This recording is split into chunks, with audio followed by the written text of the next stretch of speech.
talk Silicon Valley success on Countdown. Tonight, I have a special guest joining me all the way from Beijing, China, to discuss the challenges of trade between the U.S. and her home country. She's the host of a primetime English language television program overseen by the CCP, the Chinese Communist Party. And though she and I may not agree on everything, I believe this is actually a really unique opportunity, an opportunity to hear a very different view. Now, as these trade negotiations stall out, it's helpful to know how the Chinese Communist Party is thinking about trade and about the United States. Now, in the interest of transparency, I should explain that I don't speak for anyone but myself as the host of a Fox Business show. My guest, however, is part of the CCP, and that's fine. As I said, I welcome different perspectives on this show. With all that in mind, I'm very pleased tonight to welcome Ms. Liuxin, host of the primetime opinion program, The Point with Liuxin, to Trish Regan Primetime tonight. Now, just quickly to the viewers, please bear with us as we have a significant time delay in our satellites between Beijing and the U.S. And because of that, we're going to do our very best not to speak over each other. But Xin, welcome. It's good to have you here. Thank you, Trish. Thank you, Trish, for having me. It's a great opportunity for me, unprecedented. I never dreamed that I would have this kind of opportunity to speak to you and to speak to many audiences in ordinary households in the United States. Yeah, it is indeed you said a couple unprecedented. Of things which hang on, I need to correct. I need to correct I'm because ask you, because I'm going to jump in. I guess our satellites I am are not. kind of I am weird. not. But tell me, yeah, forgive me. You are not what? Yeah. Trish, I have to get it straight. I am not a member of the Communist Party of China. This is on the record. So please don't assume that I'm a member, and I don't speak for the Communist Party of China. And I'm here for today. I'm only speaking for myself as Liuxin, a journalist working for CGTN. So if anybody wants to quote me or anything, please put my name there at least. Okay, appreciate it. What's your current assessment of where the trade talks actually are right now? Do you believe, give me your current assessment of where we are on these trade talks. Do you believe a deal is possible?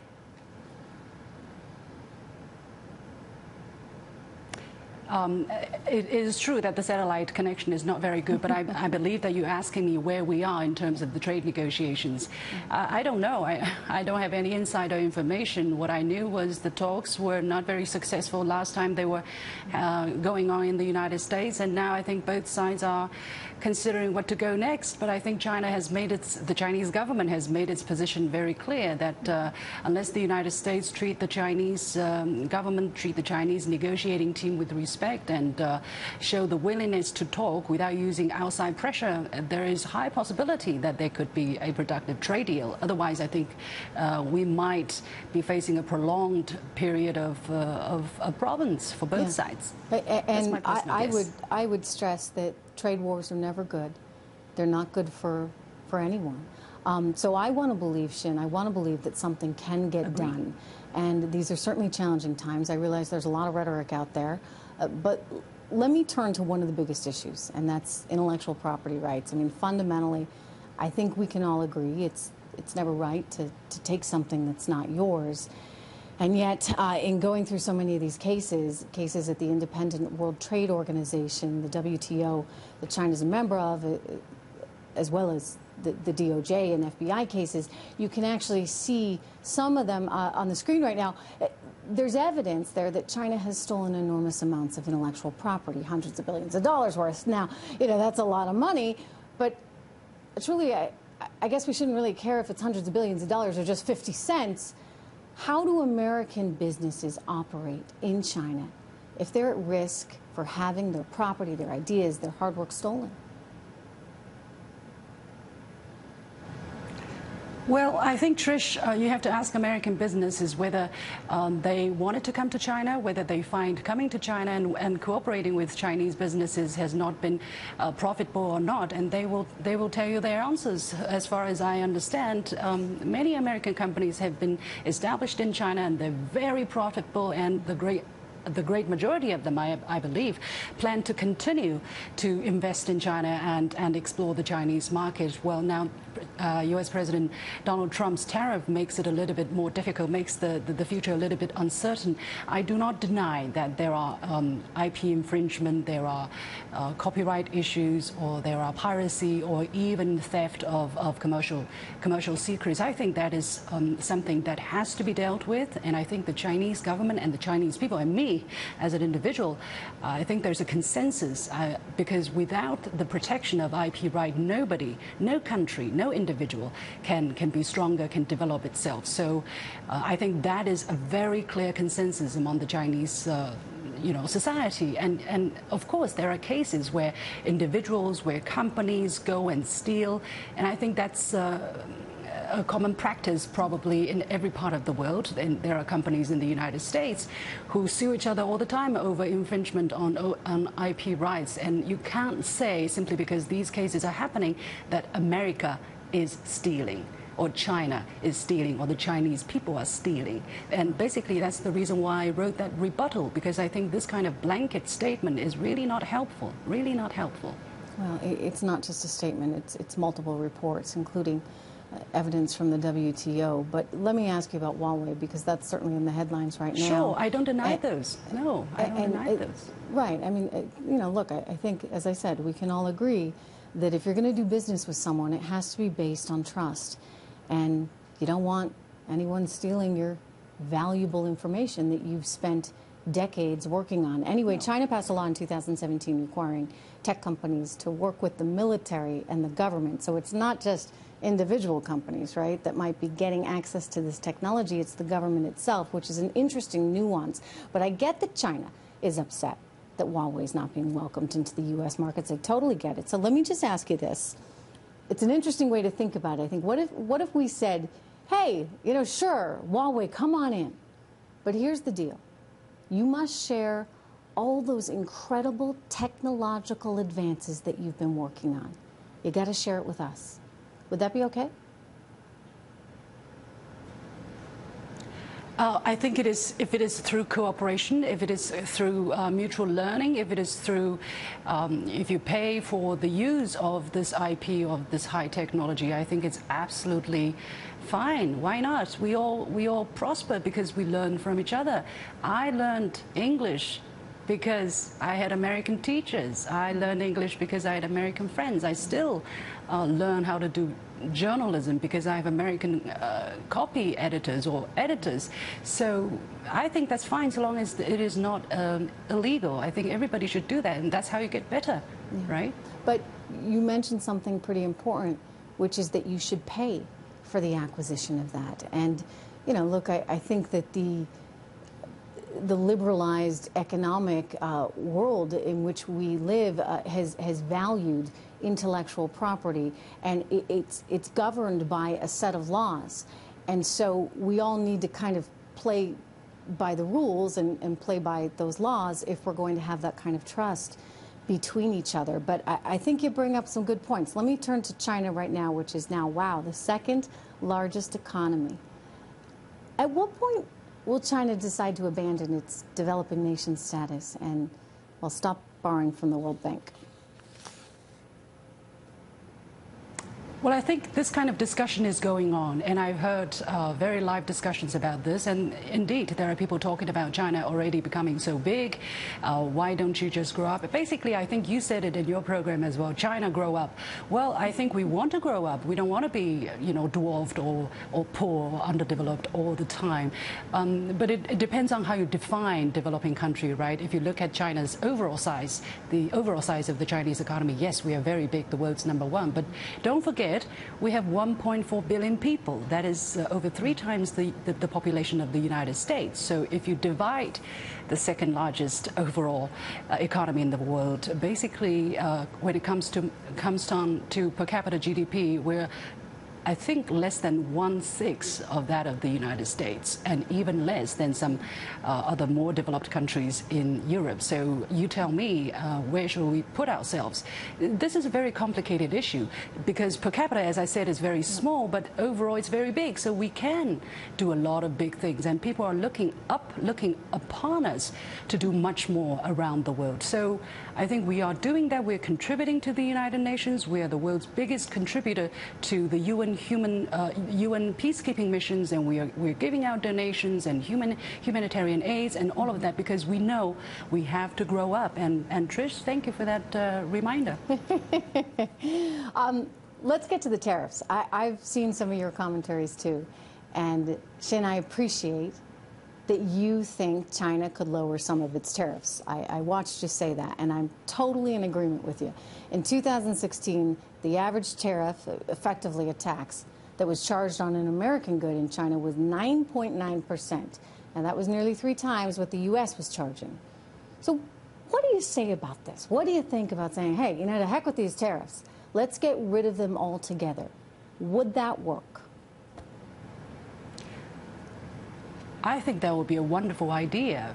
I mean, don't you think, for American consumers, products from China would be even cheaper, and for consumers in China, products from America would be so much cheaper too. I think that would be a wonderful idea. I think we should work towards that. But you know, you talked about rule-based system, rule-based order. This is the thing. If you want to change the rules, it has to be done in mutual consensus. Basically, when you talk about tariffs, it is not just between China and the United States. I understand if you lower tariff just between China and the United States, the Europeans will come, the Japanese will come, the Venezuelans probably will come and say, hey, we want the same tariff. You can't discriminate, you know, between countries. So it is a very complicated settlement to reach, and I think the last deals, right? Agreement that China and the about trade, yes, I'm talking about tariffs. And I think the last time when the world agreed on the kind of tariff reduction China should commit to was exactly the result of multilateral and years of difficult negotiations. The United States saw in its interest and decided to what degree they can agree or to what degree they can lower their tariff. Nobody put a gun at their head. And China agreed to, although with some difficulties, to lower our tariff considerably. It is all the decision of countries according to their own self-interest. Now things are different. Yes, I agree. 20 years later, what are we going to do? Maybe these old rules need to be changed. You know what?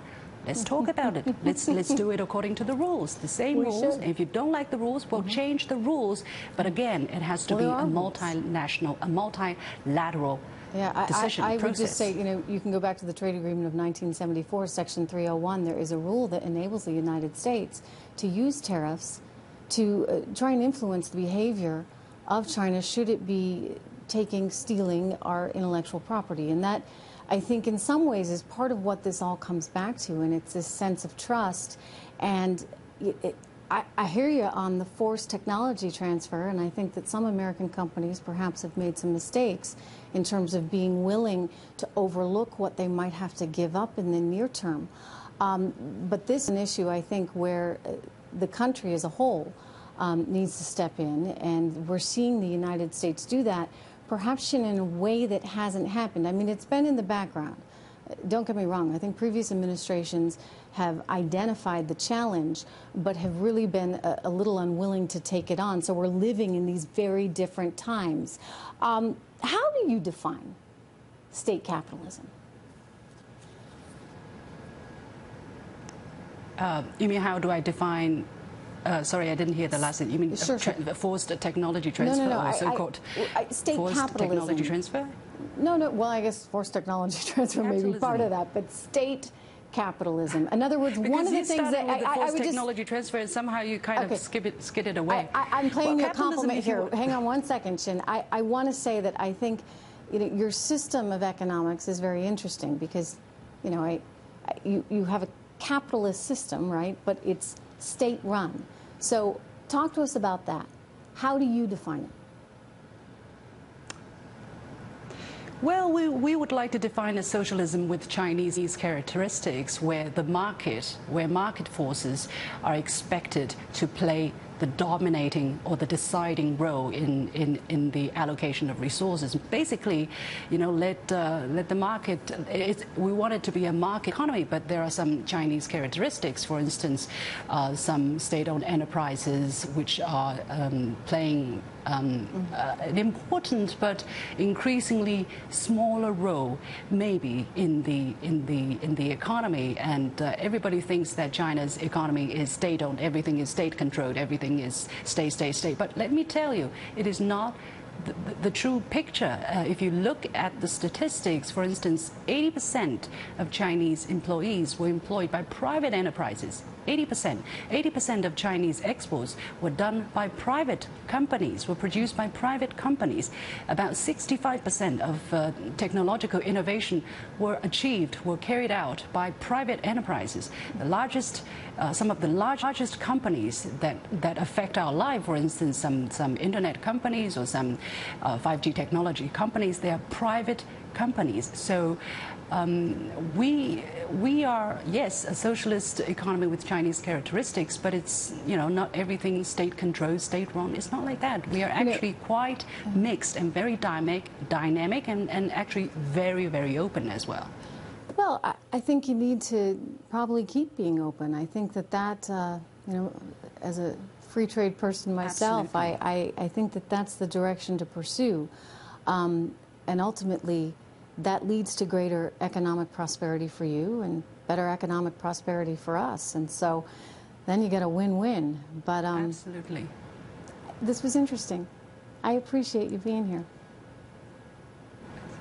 Thank you. Thank you. Thank you so much. If you want to have a discussion in the future, we can do that. If you want to come to China, I'd love it. You're welcome, and I'll take you around. Thank you, Trish, for the Shin, opportunity. Thank you so much. Okay. You know, look, I would just say, as I told Shin, no one wants a trade war. But we have to think long and hard about the right next steps. Interesting conversation coming up next. We have live reaction from former Reagan defense assistant under